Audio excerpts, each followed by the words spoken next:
ভিক্ষা করতে এখানে আসেনি, ভিক্ষা চাইতে আসেনি, আমরা নিজেদের অধিকার পেতে এখানে এসেছি। বর্তমান রাজ্যের শিক্ষা ব্যবস্থা ফুটপাতে রাস্তায় পরিকল্পিতভাবে প্ল্যান করে ধ্বংস করার চেষ্টা করা হচ্ছে।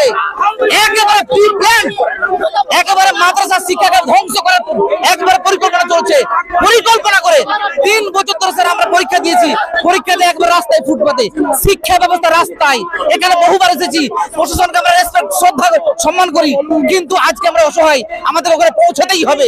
এখন কোনো কম্প্রোমাইজ চলবে না, কোনো কম্প্রোমাইজ নয়। আমাদের ধৈর্যের বাঁধ ভেঙে গিয়েছে। এরা কোনো সাধারণ মানুষ নয়, এরা কোনো সাধারণ মানুষ নয়।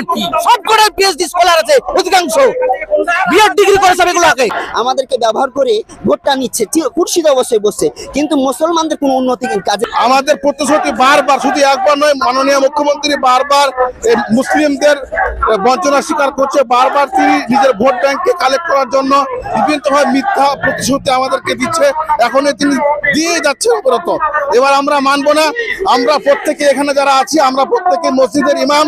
আজকে আমরা কলকাতার রাজপথে এই আন্দোলন শুরু করেছি। এটা যদি আজকে যদি আমাদের অন দ্য স্পট কোনো একটা সমাধান না বের করে, তাহলে আমরা প্রত্যেক পাড়ায় পাড়ায় মসজিদে মসজিদে মুখ্যমন্ত্রীর বিরুদ্ধে আমরা আন্দোলন চালিয়ে যাব। আজকে যে আন্দোলনে উপস্থিত হয়েছি, 7th SLST প্রাইমারি এবং আপার প্রাইমারি মাদ্রাসা সার্ভিস কমিশন দীর্ঘ 15 বছর পর আমাদের পরীক্ষার নিয়েছিল, কিন্তু এখন পর্যন্ত আমাদের নিয়োগের কোনো ব্যবস্থা নেই। মাননীয় মুখ্যমন্ত্রী আমাদেরকে দুধেল গাই মনে করে ও আমাদেরকে ভোট ব্যাংক হিসাবে ব্যবহার করছে। আমরা দুধেল গাই হয়ে থাকতে চাই না। আজকে আমরা শিক্ষার অধিকার চাই। মাদ্রাসাগুলো যেখানে মাদ্রাসা আরবি এবং অ্যাডভান্স অ্যারাবিক, এই দুটো বিষয় মূল, এই দুটো বিষয়ে আজকে মাননীয় মুখ্যমন্ত্রী নিয়োগ দিচ্ছেন না। ক্লাস 1 থেকে দ্বাদশ শ্রেণী পর্যন্ত পরীক্ষা দিয়েছি, কিন্তু 9, 10, 11, 12 নিয়োগ কমপ্লিট হয়ে গেছে।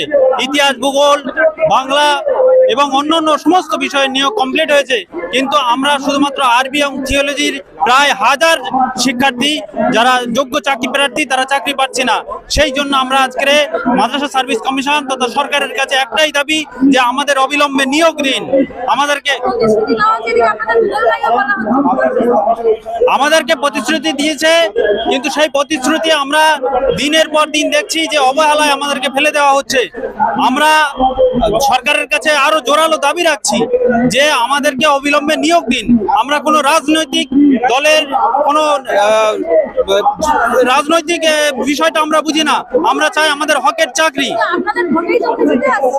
আমাদের ভোটে অবশ্যই আমাদের সমর্থন নিয়ে তিনি বারবার ক্ষমতায় এসছেন, কিন্তু আমাদের যে যোগ্য দাবি, যে অধিকার, সেই অধিকার থেকে আমরা বরাবরই বঞ্চিত হচ্ছি।